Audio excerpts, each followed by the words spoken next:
Shalom, senang sekali dapat berjumpa kembali dalam program Bible Study Online CK7, di mana pada hari ini kita melanjutkan pembelajaran kita, saudara, dari kitab Nabi Nehemia, pasal yang kedua.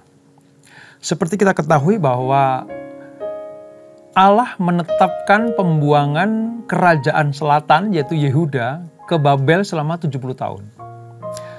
Menjelang genap 70 tahun, maka Allah mengirimkan 3 gelombang kaum sisa Israel yang ada di wilayah Babel.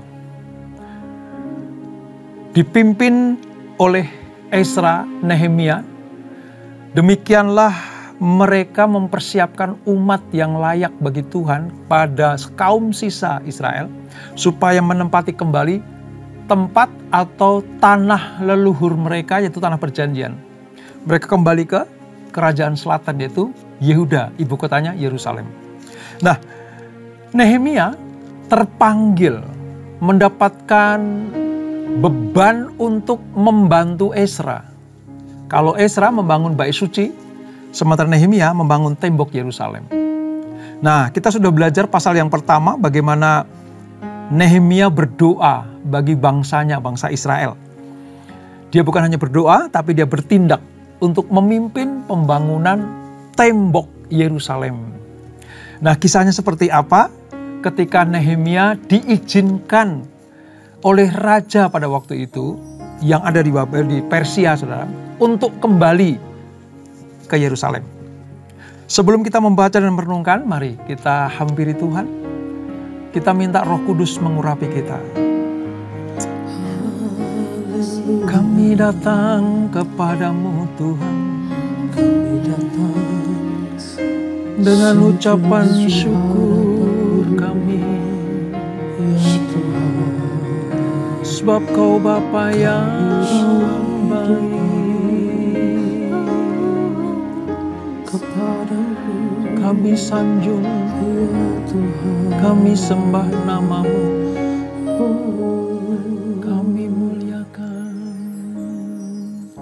Bapakku yang baik, Kau sangat ku cinta, lebih dari segalanya di dalam hidupku. Bapakku yang baik, Engkau yang ku perlu, lebih dari segalanya. Kasih-Mu bagiku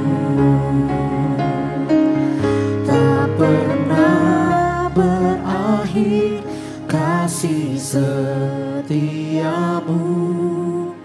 selalu nyata dalam hidupku, tak pernah berhenti berharap padamu, Yesusku, Kau segalanya. Amin Tuhan, Kau satu-satunya Bapa kami yang baik.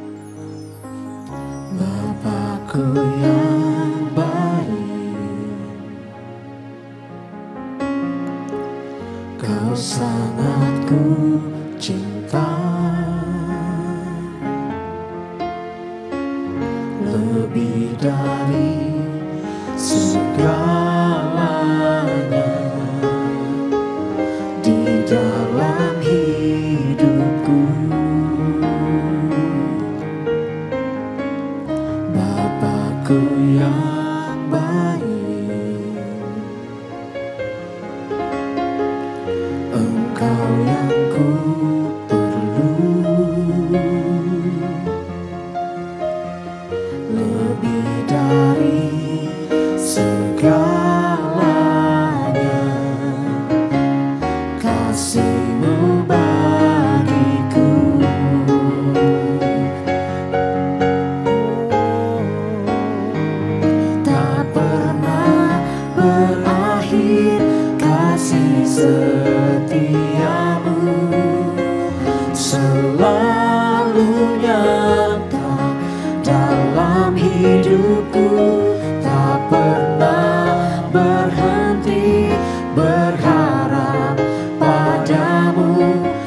Yesusku, Kau segalanya. Tak pernah berakhir kasih setiamu, selalu nyata dalam hidupku. Tak pernah berhenti berharap padamu, Yesusku, Kau segalanya.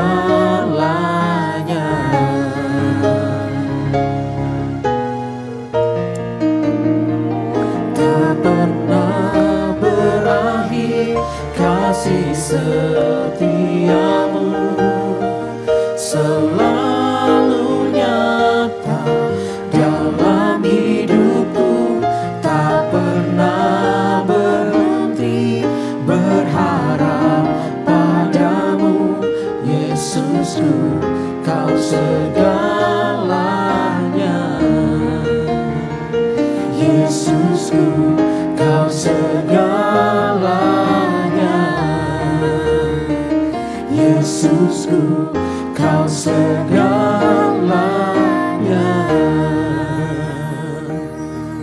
Kau segalanya. Kau segalanya.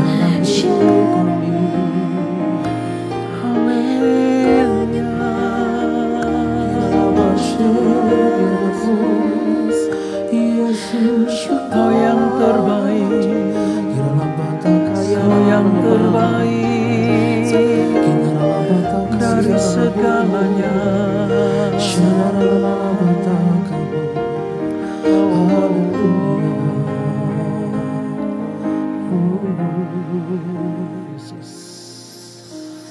Ku bersyukur padamu, Kau Tuhan yang mengasihiku. Kaulah jaminan hidupku,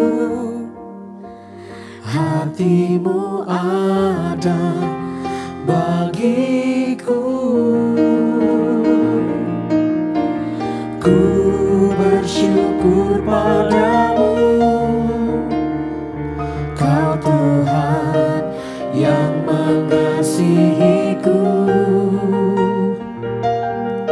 Kau jadikan hidup ini lebih indah dan lebih berharga. Amin, Yesus. Ku bersyukur padamu, Kau Tuhan yang mengasihiku. Kaulah jaminan hidupku, hati-Mu ada bagiku. Ku bersyukur padamu, Kau Tuhan yang mengasihiku. Kau jadikan hidup ini lebih indah dan lebih berharga.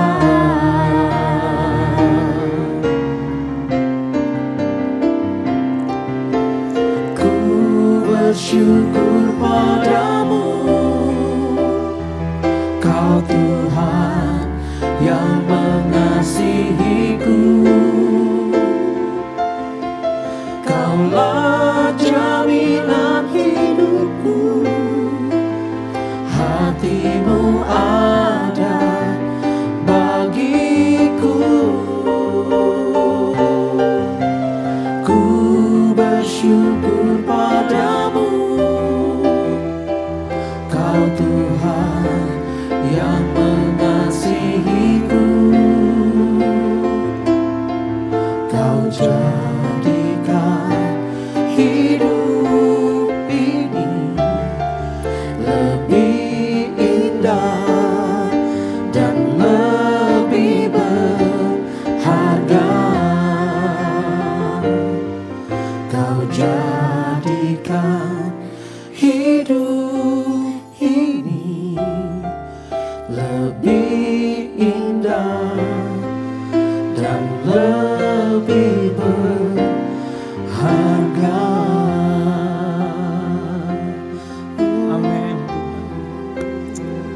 Amin, Yesus. Amin, Bapa. Engkau Allah yang besar. Engkau yang memilih, menetapkan kami untuk hidup di dalam kebenaran-Mu, supaya hidup kami mempermuliakan Engkau, menjadi lebih indah dan berharga, khususnya untuk kemuliaan nama Tuhan, dan terlebih lagi untuk melayani sesama kami. Sama seperti Nehemia, kehidupannya sangat berarti bagi bangsa Israel, khususnya kaum sisa, yang angkatan ketiga atau terakhir kembali dari pembuangan masuk ke Yerusalem kembali. Bapa, kami akan melanjutkan pembelajaran kami. Urapi kami Tuhan, jamah kami, supaya apa yang kami baca, kami renungkan, kami pelajari, kami imani sebagai sebuah kebenaran, dan itu kami lakukan seturut dengan kehendak-Mu. Urapi kami Tuhan, urapi hamba-Mu ini. Di dalam nama Yesus, mari yang siap belajar firman Tuhan, sama-sama kita katakan, amin, amin, amin. Nah saudara, hari ini kita belajar bagaimana Nehemia itu diutus ke Yerusalem. Untuk apa? Memimpin pembangunan tembok Yerusalem, saudara. Lalu nanti di perikop yang kedua, itu tentang tekad Nehemia dan orang-orang yang ada di Yerusalem untuk membangun tembok Yerusalem itu. Namun terlebih dahulu mari kita baca ayat 1 sampai dengan ayat yang ke-8 terlebih dahulu ya saudara. Nehemia diutus ke Yerusalem. Perjanjian Lama halaman sekitar 510. Demikian firman Tuhan. Pada bulan Nisan tahun ke-20 pemerintahan Raja Artasasta, ketika menjadi tugasku untuk menyediakan anggur, aku mengangkat anggur dan menyampaikannya kepada raja. Karena aku kelihatan sedih yang memang belum pernah terjadi di hadapan raja. Jadi pasal ini diawali dengan sebuah keterangan dari Nehemia bahwa dia adalah petugas minuman raja. Nah, tidak seperti biasanya, raut muka Nehemia itu sedih sekali. Tidak seperti biasa-biasanya. Itulah sebabnya maka Nehemia menghadap dengan raut yang sedih, raut yang penuh beban. Selanjutnya seperti apa saudara? Kita baca ayat 2. Bertanyalah ia kepadaku. Raja ini bertanya kepada Nehemia. Mengapa mukamu muram? Walaupun engkau tidak sakit. Engkau tentu sedih hati. Lalu aku menjadi sangat takut. Jawabku kepada raja. Hiduplah raja untuk selamanya. Bagaimana mukaku tidak akan muram kalau kota tempat pekuburan nenek moyangku telah menjadi reruntuhan dan pintu-pintu gerbangnya habis dimakan api. Lalu kata raja kepadaku, jadi apa yang kau inginkan?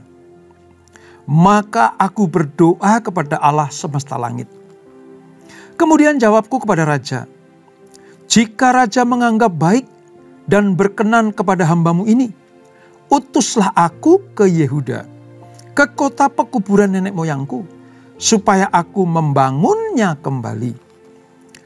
Lalu bertanyalah raja kepadaku, sedang permaisuri duduk di sampingnya, berapa lama engkau dalam perjalanan, dan bilakah engkau kembali?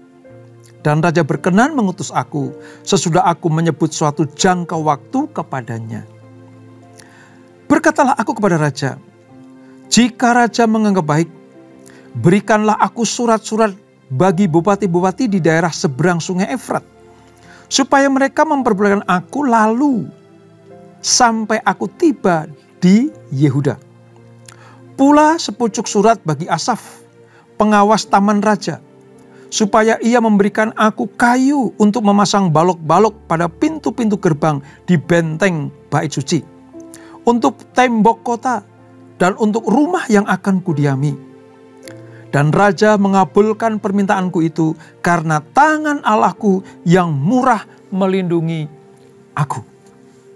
Nah saudara, dari apa yang kita baca, saya perlu ingatkan sedikit ya saudara, supaya kita mengerti peran Nehemia itu seperti apa.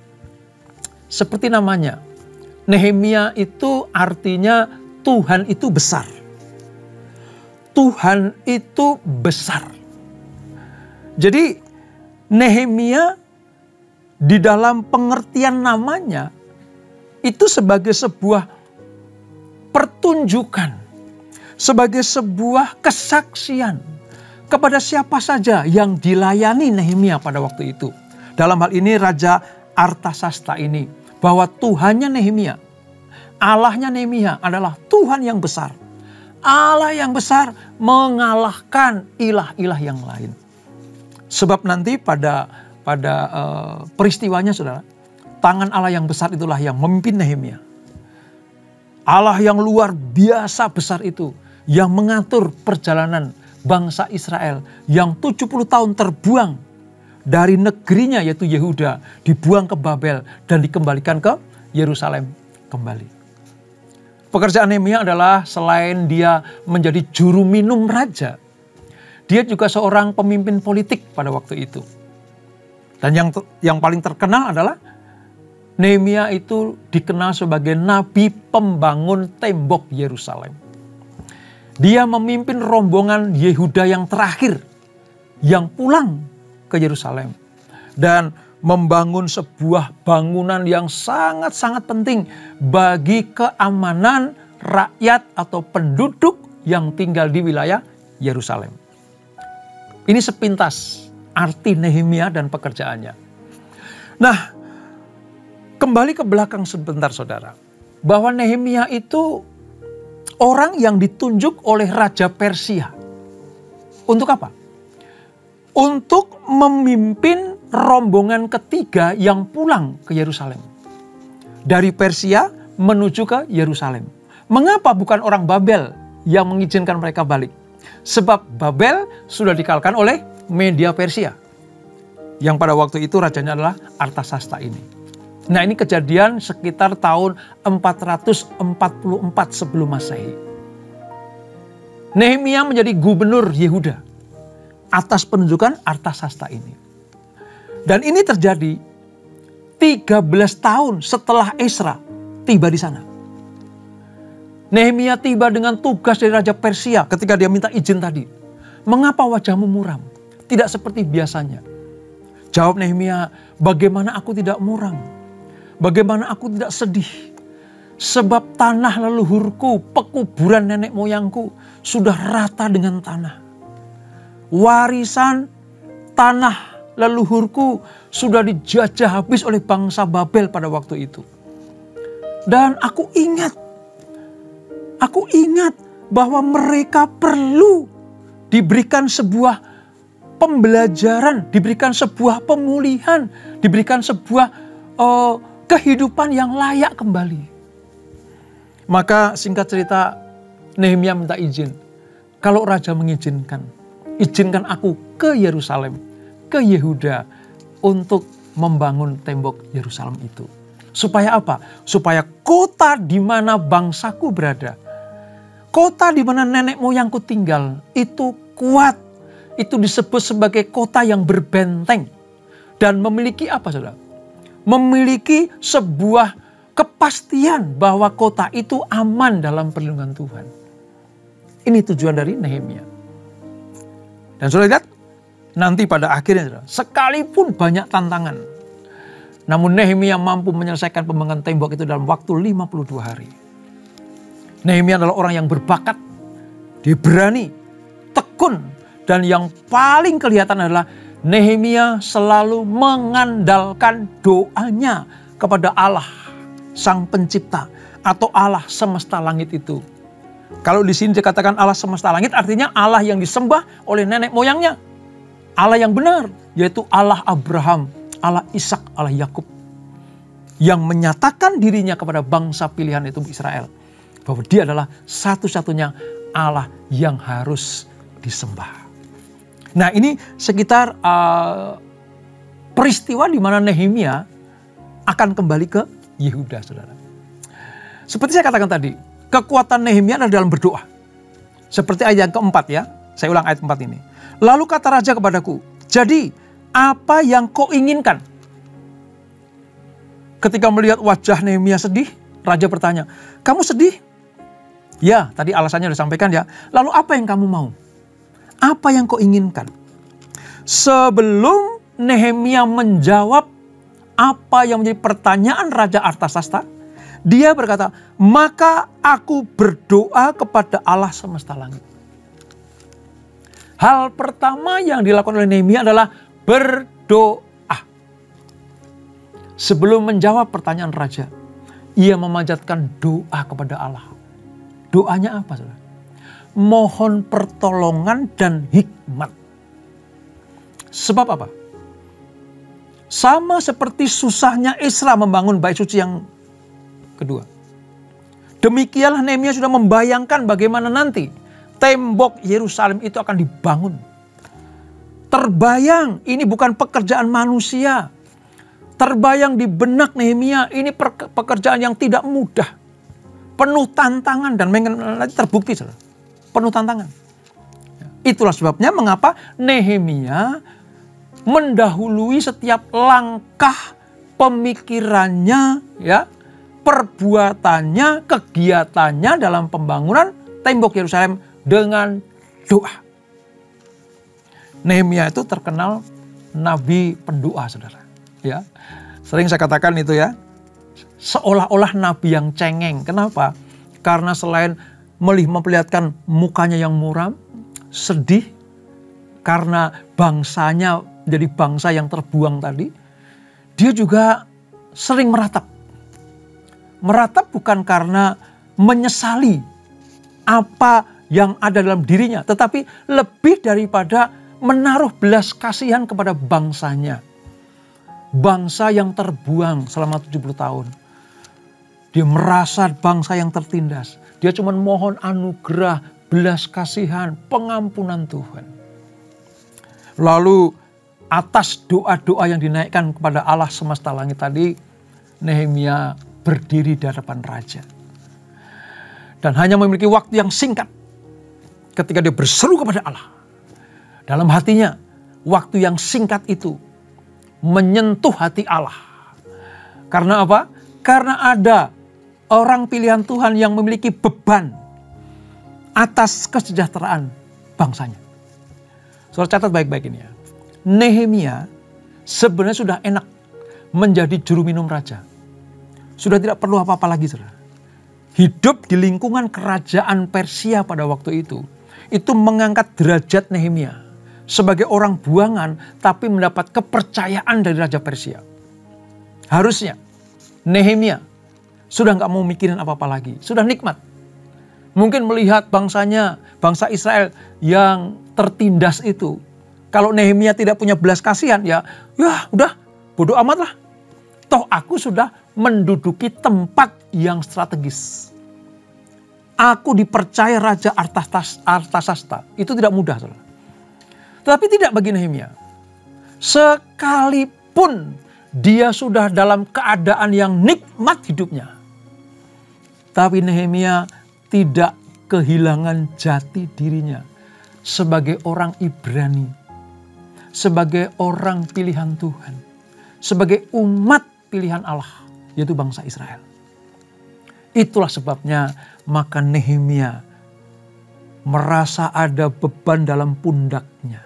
Dan beban ini harus dilaksanakan. Sampai-sampai dia berani meninggalkan kenikmatannya sebagai pegawai Raja Persia. Ini yang harus kita pelajari tentang Nehemia. Yang pertama, dia mau meninggalkan zona nyamannya. Karena dia punya tugas yang maha penting.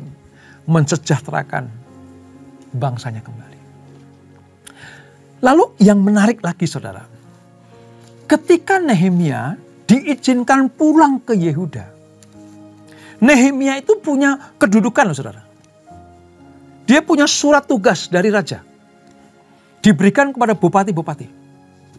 Tapi ada satu hal, di mana Nehemia itu hanya mau berbicara kepada Tuhan dan mengandalkan strategi pertolongan petunjuk Tuhan.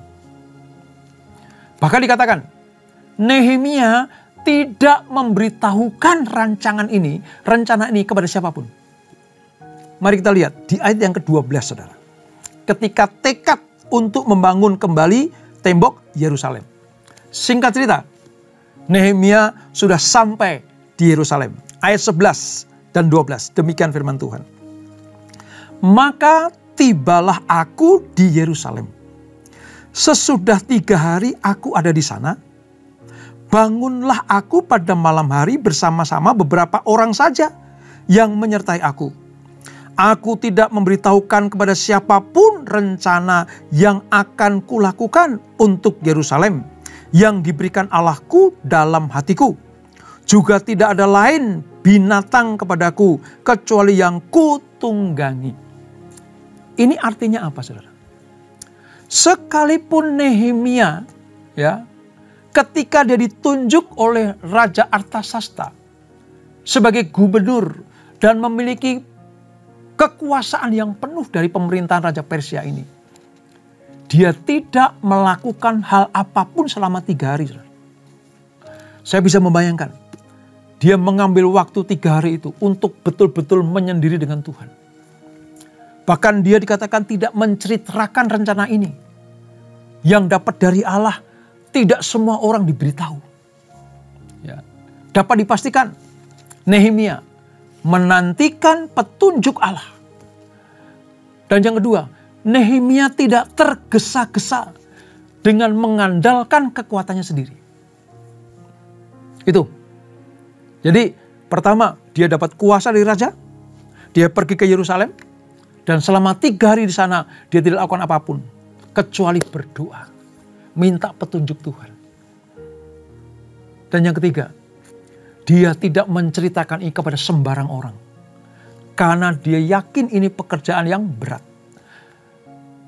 Dia yakin ini hanya orang-orang pilihannya yang akan diberitahukan. Lalu tindakan berikutnya apa, saudara? Nehemia itu mengadakan survei secara cermat. Tentang apa? Tentang rusaknya tembok-tembok itu, ya, yang diakibatkan oleh orang Samaria. Karena orang Samaria begitu melihat bangsa Israel itu ditawan ke Babel itu, wah senangnya luar biasa. Lalu apa? Temboknya dirusak, saudara. Dan bukannya itu, bukan cuma melihat kerusakannya, Nehemia menghitung biayanya. Kalau kita baca selanjutnya, saudara, bagaimana Nehemia betul-betul mempersiapkan dengan detail, tidak sembarangan. Dia akan melakukan seperti apa yang Tuhan perintahkan. Saudara bisa bayangkan? 3 hari berdiam diri, minta petunjuk Tuhan. Saya punya pemikiran, Nehemia betul-betul tahu persis apa yang dilakukan. Karena dapat pewahyuan dari Tuhan langsung. Apa yang terjadi, saudara? Ketika mulai pembangunan, saudara. Ketika akan memulai pembangunan. Banyak orang yang mengolok-olok Nehemia. Banyak orang yang menghina. Mana mungkin, mana bisa. Tetapi atas olokan, atas penghinaan itu Nehemia tidak mau ambil pusing. Lihat ya, hasil menyendiri Nehemia dengan Tuhan selama 3 hari di Yerusalem menghasilkan kekuatan bukan hanya untuk membangun tembok itu. Tetapi Nehemia mendapatkan kekuatan juga terhadap gangguan-gangguan. Sulitnya membangun tembok itu cuma satu sisi. Tetapi gangguan-gangguan dari orang yang tidak suka itu sisi yang lain. Dan Nehemia tahu persis. Dia hanya minta kekuatan dari Tuhan. Sama seperti kita, ya saudara. Kalau kita melakukan firman Allah, kita taat atas perintah Tuhan. Kita betul-betul mengikuti apa yang Alkitab katakan. Kadangkala, saudara, ada orang-orang yang mencemooh kita, mengolok-olok kita. Ya. Ini banyak dialami oleh anak-anak Allah, anak-anak Tuhan, yang hidupnya setia kepada kebenaran, berusaha hidup yang benar di hadapan Tuhan. Seringkali menghadapan ancaman, olok-olok, cemoohan, alah sok rohani kamu. Memang kalau sudah berdoa dan mengandalkan Tuhan, masalah selesai. Kadang begitu, saudara. Sama seperti yang dialami oleh Nehemia. Mana mungkin, mana bisa tembok Yerusalem dibangun. Nggak akan mungkin. Menghancurkan itu mudah, membangun itu susah. Dunia seringkali membenci standar-standar moral orang-orang, anak-anak Tuhan atau orang-orang percaya. Lalu cemooh-cemooh itu ditujukan kepada orang-orang yang mau hidup benar. Belajar dari apa yang dilakukan oleh Nehemia. Sekalipun dia mendengarkan ocehan orang-orang yang tidak suka atas pembangunan tembok Yerusalem. Sekalipun cemoohan, sekalipun olok-olok itu selalu ada setiap hari. Tapi Nehemia tetap kokoh, tegak berdiri. Kenapa? Karena dia punya keyakinan. Kalau aku dapat perintah dari Tuhan, Tuhan buka jalan dengan cara mengizinkan aku kembali ke Yehuda oleh Raja Artasasta. Surga mengizinkan, dunia tidak mampu menggagalkannya. Catat baik-baik, saudara. Kalau rencana Allah dinyatakan pada kita untuk kita melakukannya, sesulit apapun itu, kalau Tuhan yang perintahkan, dia pasti akan menyertai. Sehebat apapun rintangannya, sekuat apapun olok-oloknya, sehebat apapun cemoohannya. Tapi kalau kita taat kepada perintah Tuhan, kalau tidak ikut apa yang Tuhan suruh kita lakukan, Allah yang akan memberikan keberhasilan dan kemenangan buat kita semuanya. Lihat ya, pernyataan Nehemia, saudara. Ayat yang ke-20. Kita baca bersama-sama ya. Ayat 20. 1, 2, 3. Aku menjawab mereka, kataku. Allah semesta langit, dialah yang membuat kami berhasil. Kami, hamba-hambanya, telah siap untuk membangun. Tetapi kamu tidak punya bagian atau hak dan tidak akan diingat di Yerusalem. Dalam keadaan cemooh dan olok-olok itu diujukan kepada Nehemia, apa yang akan? Ini bukan pekerjaan kami manusia. Ini bukan keinginan pribadiku. Ini atas anugerah dan perintah Tuhan. Saya mau katakan buat kita semuanya, di dalam segala hal yang berhubungan dengan kerajaan Allah, saudara, semua keberhasilan selalu dimulai dengan Allah. Ingat tadi ya, Nehemia mulai membangun dengan doa. Setelah doa apa? Menyendiri dengan Tuhan. 3 hari dia berdiam diri. Minta apa yang ingin Tuhan dia lakukan. Dia minta petunjuk Tuhan. Oleh karena itu Nehemia yakin. Olok-olok boleh datang. Cibiran boleh melanda. Tetapi orang-orang yang tidak diizinkan Tuhan masuk di dalam rombongan atau pekerja-pekerja yang membangun tembok itu, Nehemia tidak perlukan itu. Nehemia tidak perlu orang-orang yang kecil hati. Negative thinking. Ya mungkin mereka kan ikut mencangkul, membangun, meletakkan batu dan batu. Tapi dengan cara apa? Ketidakpercayaan. Mana mungkin? Mana bisa? Gitu. Nehemia hanya butuh arahan dari Tuhan. Diceritakan kepada orang-orang yang memiliki positive thinking. Iman yang kuat. Bahwa sesulit apapun pembangunan tembok pasti dapat dikerjakan. Dari sini kita bisa melihat bagaimana Nehemia melakukan hal-hal yang luar biasa sulitnya. Tetapi berhasil dilakukannya dalam waktu 52 hari. Tembok Yerusalem itu terbangun. Gimana caranya? Berdoa. Awal dengan doa. Yang kedua, minta petunjuk Tuhan. Yang ketiga, tetap kokoh tegak berdiri. Setiap kali kita melakukan perintah Allah, selalu ada orang yang tidak suka. Ada oknum-oknum yang tidak suka kita menjadi pelaku firman. Pengolok-olok, orang yang suka menghina, merendahkan. Tapi belajar dari Nehemia, seberat apapun masalahnya, bersama dengan Tuhan, Nehemia cakap menanggung segala sesuatu. Tuhan mau bekerja sama dengan orang-orang yang memiliki karakter seperti Nehemia ini, saudara. Saya mau katakan begini, di tengah-tengah situasi dunia yang sekarang ini, gereja Tuhan butuh Nehemia perjanjian baru. Orang yang sudah menduduki kedudukan yang enak. Mungkin bisnisnya berhasil. Pekerjaannya sukses. Tetapi dia memiliki pemikiran tentang kerajaan Allah. Allah sedang mencari Nehemia perjanjian baru. Yang bukan hanya memikirkan kepentingan pribadi. Tapi memikirkan juga kerajaan Allah. Bagaimana kemajuan gereja, bagaimana jiwa-jiwa dapat dituai, bagaimana kelanjutan pelebaran kerajaan Allah. Itu harus menjadi pemikiran orang-orang yang diberkati Tuhan. Nehemia diberkati Tuhan, dipercaya Raja Artasasta, memiliki kedudukan yang tinggi. Allah sedang mencari orang-orang seperti itu. Dan saya berdoa, Tuhan menemukan di antara kita semuanya, bukan cuma pandai belajar firman, tapi juga menjadi pelaku firman. Kalau engkau diberkati, jadilah berkat buat gereja di mana kita beribadah, kita melayani. Kalau engkau dibuat Tuhan naik, kedudukanmu naik, jangan lupa semuanya itu datang dari Tuhan. Dan aku berdoa supaya Tuhan menemukan Nehemia akhir zaman di antara saudara dan saya. Dan itulah kitab Nehemia pasal yang kedua. Kita berdoa.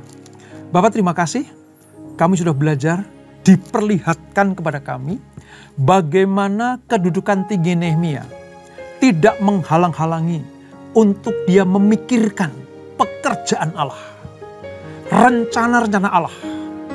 Justru Nehemia memiliki passion, gairah yang luar biasa. Dia tinggalkan kenyamanan untuk membangun tembok Yerusalem. Dan bukan hanya karena dia pandai, cerdik atau mampu membangun, tapi Nehemia mengandalkan Tuhan. Demikianlah Tuhan, Engkau mendapatkan kami semuanya. Kalau kami diutus Tuhan, kami dipilih Tuhan menjadi Nehemia akhir zaman, kami mau minta petunjuk Tuhan. Kami mau berjalan atas perintah Allah. Dan sekalipun ada banyak rintangan, sekalipun ada banyak godaan, cemoohan, olok-olok, kami tetap akan tegak berdiri. Percaya akan firman Allah, percaya akan janji Allah.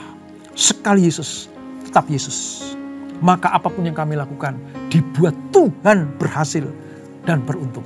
Terbukti, 52 hari, tembok terbangun dengan megahnya. Demikianlah Tuhan mencari orang-orang seperti Nehemia. Dan aku berdoa, biar Tuhan menemukan di antara kami ini. Terima kasih Bapak. Sebelum kami tinggalkan acara ini, kami siapkan hati kami terima berkat yang daripadamu. Kekasih-kasih Kristus arahkan hatimu pada Tuhan. Terimalah berkat kasih anugerah dari Allah Bapa yang berlimpah-limpah. Di dalam anaknya yang tunggal Tuhan Yesus Kristus. Dan persekutuan yang manis dan Roh Kudus menyertai kita semuanya. Mulai saat ini sampai Maranatha. Yesus datang yang kedua kali menjemput kita semuanya. Bertemu di awan-awan yang permai. Menikmati kemuliaan kekal sampai selama-lamanya. Yang diberkati, sama-sama kita katakan amin, amin, amin. Tuhan Yesus memberkati.